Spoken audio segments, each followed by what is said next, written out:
তো ঠাম্মা মোটামুটি পুজোর প্রত্যেকটা নিয়ম আর কি আস্তে আস্তে পালন করে নিচ্ছিল। তো তোমাদেরকে তো আমি প্রত্যেকটা নিয়মই আর কি অল্প অল্প করে ভিডিওর মাধ্যমে দেখানোর চেষ্টা করছি।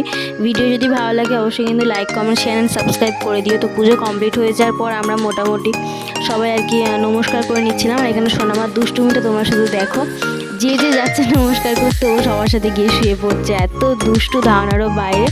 তো তারপরে আর কি ঠাকুরমশাই প্রসাদগুলো বাইরে বার করে দিল, আর আমরা চাপা দিয়ে রেখে দিচ্ছি। যতক্ষণ ঠাকুরমশাই যাবে ততক্ষণ তো প্রসাদ কাউকে দিতে নেই, তাই জন্য চাপা দিয়ে রেখে দিচ্ছি। তো ঠাকুরমশাই চলে যাওয়ার পর দিদি আর কি সবাইকে প্রসাদ ভাগ করে দিচ্ছিল। তো তোমাদেরকে তো প্রত্যেকটা নিয়মই কিছু কিছু করে দেখানোর চেষ্টা করেছি ভিডিওর মাধ্যমে। যদি তোমাদের ভিডিও ভালো লেগে থাকে কিন্তু অবশ্যই লাইক কমেন্ট শেয়ার করে দিও। আর আমার চ্যানেলে নতুন হলে চ্যানেলটা অবশ্যই সাবস্ক্রাইব করে পাশে দেখো আরও নতুন নতুন এবং ইন্টারেস্টিং ভিডিও দেখার জন্য। তো আমরা সারাদিন সবাই না খেয়েছিলাম। প্রসাদ দেওয়ার পর আমরা আর কি ডাল, ভাত আর বাঁধাকপি চচ্চড়ি আর আলু সয়াবিনের তরকারি দিয়ে আজকে লাঞ্চটা কমপ্লিট করলাম। আজকের ভিডিও এই পর্যন্ত।